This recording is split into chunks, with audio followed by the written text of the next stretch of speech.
En México existen más de 800 testimonios documentados de personas que dicen haber hecho un trato con un desconocido vestido de negro, que apareció exactamente cuando más lo necesitaban y que cumplió lo prometido. 800, distribuidos en 12 estados diferentes, con décadas de diferencia entre unos y otros. Y si la razón por la que todos describen exactamente al mismo hombre, con el mismo caballo negro y la misma sonrisa, no es coincidencia, sino porque es literalmente el mismo. En los municipios de Dolores Hidalgo, San Diego de la Unión y los ranchos que se extienden entre los dos hacia el norte del estado, hay una historia que los hombres mayores cuentan solo en ciertas circunstancias. No la cuentan a cualquiera, no la cuentan en cualquier momento. La cuentan cuando alguien de confianza pregunta directamente y cuando las circunstancias de la conversación son las adecuadas, que generalmente significa tarde de noche, pocos presentes y un nivel de confianza que tomó años construirse. La historia del charro negro. Ernesto Villanueva tenía 28 años en 1987 cuando tomó la decisión que cambió el resto de su vida. Era hijo de un ranchero de San Diego de la Unión que había muerto 2 años antes, dejando deudas que Ernesto no sabía cómo pagar y una familia que dependía completamente de él. Su mamá, sus 2 hermanas menores y el rancho que llevaba 3 temporadas sin producir lo suficiente para cubrir ni los gastos básicos. Ernesto había intentado todo lo que sabía intentar. Había buscado trabajo en la ciudad y no había encontrado nada que pagara suficiente. Había pedido préstamos que solo habían profundizado el hoyo. Había rezado con una desesperación que las personas que nunca han estado en ese nivel de necesidad no pueden imaginar completamente. Y una noche de noviembre, manejando solo de regreso al rancho por un camino de terracería que conocía de memoria, Ernesto encontró al charro negro. Era pasada la medianoche. Ernesto había ido al pueblo a intentar arreglar un asunto de papeles con el banco, y el asunto no se había resuelto, y él regresaba al rancho con las manos vacías y esa pesadez específica del agotamiento que no es físico, sino del alma. El cansancio de alguien que ha peleado con todas sus fuerzas y sigue perdiendo. El camino de terracería estaba completamente solo, como siempre estaba a esa hora. Sus faros iluminaban el polvo del camino y los arbustos de los lados, y nada más. Fue en una curva larga que daba a un pequeño valle que Ernesto vio al jinete por primera vez.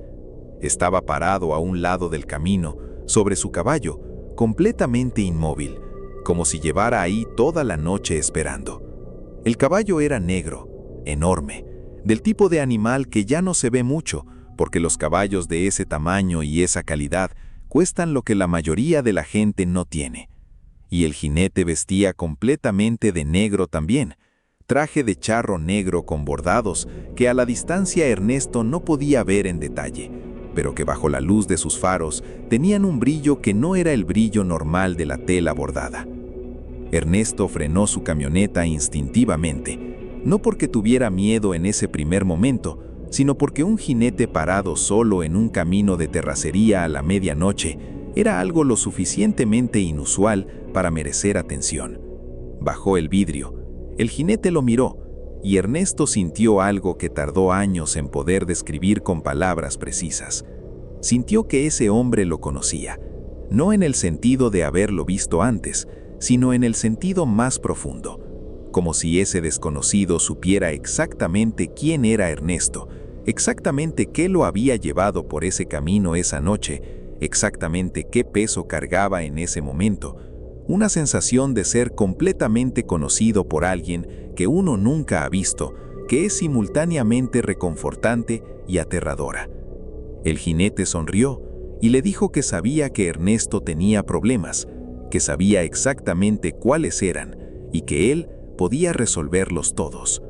Ernesto apagó la camioneta, bajó y tuvo una conversación al lado de ese camino de Guanajuato con un hombre que nunca le dijo su nombre, pero que sabía cosas que nadie debería poder saber sobre la vida de Ernesto, sobre las deudas exactas al centavo, sobre los nombres de las personas a quienes les debía dinero, sobre la conversación específica que había tenido con el banco esa misma tarde, sobre lo que su mamá le había dicho esa mañana en el desayuno cuando creyó que Ernesto todavía dormía. El jinete le ofreció 3 cosas. Le ofreció saldar todas las deudas del rancho. Le ofreció que el rancho produjera bien durante los siguientes 20 años, sin importar el clima ni el mercado, y le ofreció que su familia no pasara necesidad mientras él viviera. Todo eso a cambio de una sola cosa que el jinete describió de una manera que Ernesto no entendió completamente en ese momento, pero que con los años fue entendiendo cada vez mejor. Le pidió su sombra. No en sentido figurado, literalmente su sombra. Le dijo que cuando Ernesto aceptara el trato, su sombra dejaría de acompañarlo y que él se quedaría con ella, que Ernesto podría seguir viviendo su vida normal en todos los sentidos, excepto que nunca más proyectaría sombra en ninguna superficie bajo ninguna luz, y que esa sombra, que es donde los seres humanos guardan ciertas cosas que no tienen nombre en ningún idioma, pero que todo el mundo tiene, pertenecería al jinete desde ese momento. Ernesto le preguntó quién era. El jinete le dijo que era alguien que llevaba mucho tiempo haciendo tratos y que siempre cumplía lo que prometía, que podía preguntarle a cualquiera que lo conociera y nadie podría decir que había fallado en ningún trato, que la pregunta más importante no era quién era él, sino si Ernesto quería lo que estaba ofreciendo. Ernesto pensó en su mamá, en sus hermanas, en las deudas, en las 3 temporadas malas seguidas, y dijo que sí. Las deudas del rancho desaparecieron. Ernesto nunca supo exactamente cómo, porque fue un proceso que ocurrió de maneras diferentes en cada caso. Un acreedor que de repente dijo que no recordaba ninguna deuda, un papel que apareció firmado y sellado que nadie recordaba haber firmado, una cuenta bancaria que amaneció con un saldo que nadie había depositado. En 3 semanas, todas las deudas estaban saldadas, sin que Ernesto tuviera que hacer nada ni gastar un peso. El rancho empezó a producir de una manera que sus vecinos notaron y comentaron, porque en esa región, cuando un rancho produce bien 3 años seguidos, la gente lo atribuye al trabajo duro o a la suerte, pero cuando produce bien 10 años seguidos, independientemente del clima y del mercado, la gente empieza a preguntarse otras cosas. Ernesto se convirtió en uno de los rancheros más prósperos de su municipio en menos de una década. Su mamá vivió cómodamente hasta los 82 años. Sus hermanas se casaron bien y tuvieron sus familias sin pasar necesidad. Todo lo que el jinete había prometido se cumplió exactamente como lo había prometido. Pero la sombra era real. Desde la mañana siguiente al encuentro en el camino, Ernesto no proyectaba sombra. Bajo el sol del mediodía, con la luz golpeando directo, donde cualquier persona proyecta esa sombra oscura y definida debajo de sus pies, Ernesto no tenía nada, solo el suelo iluminado, igual que si no hubiera nadie parado ahí. Su mamá lo notó el primer día y no dijo nada durante una semana entera, antes de preguntarle en voz muy baja una mañana en el patio si había hecho algo. Ernesto le dijo la verdad, porque con su mamá nunca había podido mentir. Doña Esperanza escuchó todo sin interrumpirlo y cuando terminó, cerró los ojos un momento largo y luego le dijo que rezara mucho, que rezara todos los días, que nunca dejara de rezar porque era la única cosa que podía hacer ahora. Ernesto se casó a los 32 años con una mujer de su pueblo llamada Consuelo, que era maestra de primaria y que lo quería genuinamente sin saber nada de lo que él cargaba. Tuvieron 2 hijos, una vida que desde afuera se veía completa y próspera y que por adentro tenía una grieta que Ernesto sentía constantemente, pero que aprendió a ignorar con la misma disciplina con que uno aprende a ignorar un dolor crónico que sabe que no va a desaparecer. La grieta era esto. Las personas que lo conocían bien notaban algo en él con el tiempo, que no sabían nombrar exactamente, pero que todos describían de maneras similares cuando hablaban entre ellos sin que Ernesto escuchara.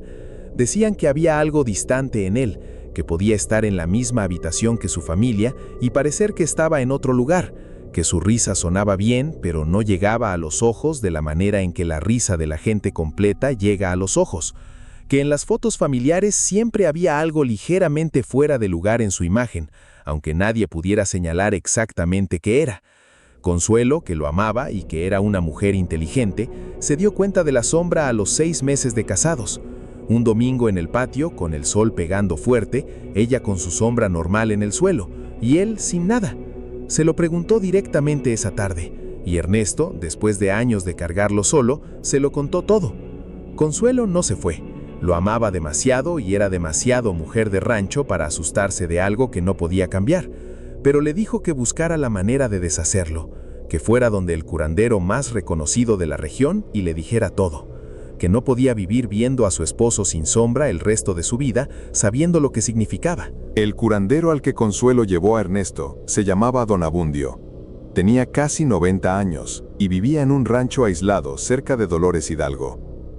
Era conocido en toda la región como alguien que sabía de cosas que los demás no sabían y que había ayudado a familias en situaciones que ningún médico ni ningún sacerdote había podido resolver.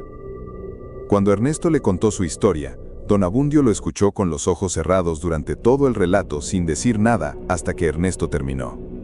Luego abrió los ojos y dijo algo que Ernesto y Consuelo recordaron con exactitud el resto de sus vidas. Dijo que el charro negro hacía tratos desde hacía más tiempo del que ningún ser humano podía recordar. Que era real en un sentido que iba más allá de lo que la gente normalmente entiende por real. Y que los tratos que hacía siempre se cumplían en ambas direcciones, porque era la única manera en que podía seguir haciendo tratos. Que su reputación de cumplir era lo único que tenía valor para él, y que por eso nunca fallaba en lo que prometía. Pero dijo también que los tratos del charro negro tenían una característica que la gente que los acepta generalmente no entiende hasta que ya es tarde. La sombra que se lleva no es solo una proyección de luz. En la tradición de los pueblos más viejos del centro de México, la sombra de una persona es la parte de ella que conecta con lo que viene después, con lo que pasa después de la muerte, con el lugar al que van las personas cuando terminan en este mundo. Y una persona sin sombra, cuando muere, no tiene hacia dónde ir. Queda en un estado que Don Abundio describió con palabras que Ernesto nunca pudo repetir exactamente porque eran palabras de una lengua que Don Abundio usaba para ciertas cosas que el español común no tenía términos para describir. Don Abundio dijo que no podía deshacer el trato, que ningún curandero que él conociera podía deshacer un trato del charro negro, porque la sombra ya no estaba en ningún lugar de este mundo donde alguien pudiera alcanzarla. Lo que sí podía hacer era darle a Ernesto algo que aliviara la grieta que sentía adentro, aunque no la cerrara completamente. Le hizo un trabajo que duró 3 días y que Ernesto nunca describió en detalle, porque Don Abundio le dijo que era de las cosas que se dañan si se cuentan. Después del trabajo con Don Abundio, Ernesto se sintió diferente. No completo, porque completo ya nunca iba a estar, pero menos hueco, más presente en su propia vida. La risa que antes no llegaba a los ojos empezó a llegar un poco más. No completamente, pero más. Ernesto Villanueva murió en 2019, a los 60 años de una enfermedad del corazón. Murió en su rancho de Guanajuato, rodeado de su familia, con el rancho próspero como el jinete había prometido, con su mamá y sus hermanas habiendo tenido vidas cómodas como el jinete había prometido. El trato se cumplió hasta el último día exactamente como se había pactado. Dejó escrito en un cuaderno que su hijo mayor encontró después de su muerte todo lo que había callado durante décadas. El encuentro en el camino, la conversación, el trato, la sombra, el curandero, todo. Lo escribió con la letra de un hombre que sabe que está escribiendo para alguien que va a leer después y que necesita entender algo importante. Al final del cuaderno había una sola instrucción dirigida a sus hijos y a sus nietos. Decía que si alguna vez en su vida se encontraban en un camino de noche con un hombre vestido de negro sobre un caballo negro, que sabía su nombre y que les ofrecía exactamente lo que más necesitaban en ese momento, que dijeran que no importaba qué tan difícil estuviera la situación, que no importaba qué tan imposible se viera el camino sin la ayuda que ese hombre ofrecía, que dijeran que no y siguieran manejando, que lo que ese hombre se lleva vale más que cualquier cosa que pueda ofrecer, aunque en el momento en que uno lo ve, no pueda verlo así. En los caminos de Guanajuato, en los de San Luis Potosí, en los de Jalisco y Zacatecas, el charro negro sigue apareciendo. Siempre de noche, siempre solo, siempre exactamente cuando alguien está en el punto más desesperado de su vida y más necesita escuchar que hay una salida. La salida existe. El precio simplemente no es el que parece cuando uno lo acepta. ¿Conoces a alguien que haya visto al charro negro o que haya hecho un trato que no salió como esperaba? En Guanajuato, en San Luis Potosí, en Zacatecas, en todos los estados del centro de México hay familias que guardan historias como la de Ernesto con el mismo silencio que él guardó su suya durante décadas. Si tienes una, cuéntamela en los comentarios. Y si este video te hizo pensar 2 veces sobre los tratos que parecen demasiado buenos para ser verdad, suscríbete y activa la campanita porque la siguiente historia que tengo es de alguien que dijo que no al charro negro, y lo que pasó después tampoco fue lo que esperaba. Que llegues bien. Y si manejas solo de noche por caminos de terracería y ves un jinete parado al lado del camino, no bajes el vidrio.